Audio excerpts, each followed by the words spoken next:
ప్రేమ అన్న పదానికి రెండు అక్షరాలు, కానీ మీరు నాపైన చూపించినటువంటి ప్రేమ అనంతం. నేను సురేష్, మీ ప్రేమకు బానిస.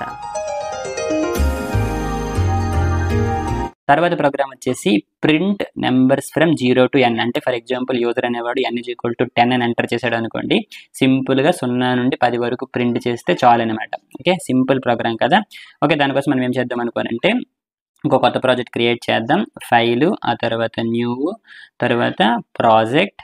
ఓకే, ఇక్కడ మనం ఎంటీ ప్రాజెక్ట్ సెలెక్ట్ చేసేసుకొని గో మీద క్లిక్ చేద్దాం. తర్వాత నెక్స్ట్, ఆ తర్వాత ప్రోగ్రామ్ 5. ఓకేనా, ఆ తర్వాత నెక్స్ట్, ఆ తర్వాత ఫినిష్. ఓకే, ప్రోగ్రామ్ 5 అనేటువంటి ఒక ప్రాజెక్ట్ అయితే క్రియేట్ అయిపోతుంది. దాన్ని సెలెక్ట్ చేసేసుకొని ఈ యొక్క ఐకాన్ మీద క్లిక్ చేసి ఫైల్ మీద సెలెక్ట్ చేసేసుకుందాం.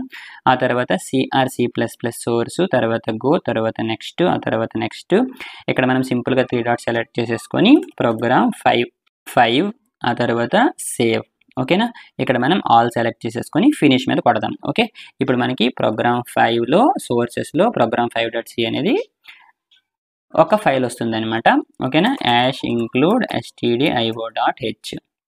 ఓకే, ఇంట్ మెయిన్, ఆ తర్వాత రిటర్న్ 0. ఓకే ఓకే ఇప్పుడు మనం ఏం చేయాలి అనుకోనంటే యూజర్ దగ్గర నుండి ఒక నెంబర్ తీసుకోవాలి. సింపుల్గా ఇంట్ n, తర్వాత print enter a number. Okay, ఒక నెంబర్ ఎంటర్ చేయమని అడుగుతున్నాం అనమాట. ఓకేనా, సో ఇప్పుడు మనం ఏం చేద్దాం అనుకోనంటే scanf %d&n. ఓకే, ఆ యొక్క యూజర్ దగ్గర నుండి తీసుకున్నటువంటి నెంబర్ని ఈ యొక్క n అనేటువంటి వేరియబుల్లో పెట్టాను అనమాట. ఓకే, ఇప్పుడు మనం ఏం చేద్దాం అనుకోనంటే యూజర్ దగ్గర నుండి ఒక వాల్యూ మన దగ్గర ఉంది అండ్ ఎన్నిసార్లు మనం ప్రింట్ చేయాలో మనకు తెలుసు. అందుకోసమే సింపుల్గా నేను ఫర్ లూప్ రన్ చేస్తున్నాను అనమాట. అయితే నాకు ఎక్కడ నుంచి ఎక్కడ వరకు ప్రింట్ చేయాలి, 0 నుండి n వరకు ప్రింట్ చేయాలి. సో 0 నుండి చేయాలి కాబట్టి సింపుల్గా ఇంట్ i = 0, తర్వాత i <= ఎందుకోసం నాకు n వరకు కావాలి. అంటే ఫర్ ఎగ్జాంపుల్ యూజర్ అనేవి 10 ఇచ్చాడు అనుకో, 10 వరకు కావాలి కాబట్టి i <= n, తర్వాత iని ఇంక్రిమెంట్ చేసుకుంటాను అనమాట. ఓకేనా, సో ఇప్పుడు ఏం చేస్తాను అనుకుంటే సింపుల్గా printf %di. అంటే ఐలో ఫస్ట్ టైం 0 ఉంటుంది, సెకండ్ టైం నుంచి ఒక్కొక్కటి ఇంక్రిమెంట్ అవుతూ వస్తుంది. అలాగా యూజర్ ఏదైతే n ఇచ్చాడో అక్కడ వరకు వస్తుంది అనమాట. ఓకే, ఇప్పుడు ఒకసారి ప్రోగ్రామ్ రన్ చేసి చూద్దాం.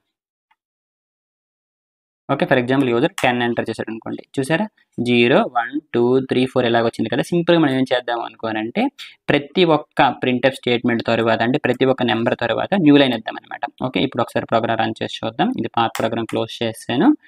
ఓకే, సో ఇప్పుడు మనం చూసుకుంటే ఫర్ ఎగ్జాంపుల్ యూజర్ 10 ఎంటర్ చేశాడు అనుకోండి, చూసారా 0 1 2 3 4 అలా 10 వచ్చాయి అనమాట. సింపుల్. ఓకే, ఇంకొకసారి రన్ చేసి వేరేది ఏదైనా ఇద్దాం. ఫర్ ఎగ్జాంపుల్ 1000 ఎంటర్ చేశారనుకోండి, చూసారా 1 నుంచి 1000 వరకు ప్రింట్ అయిపోయాయి అనమాట. ఓకేనా, సింపుల్.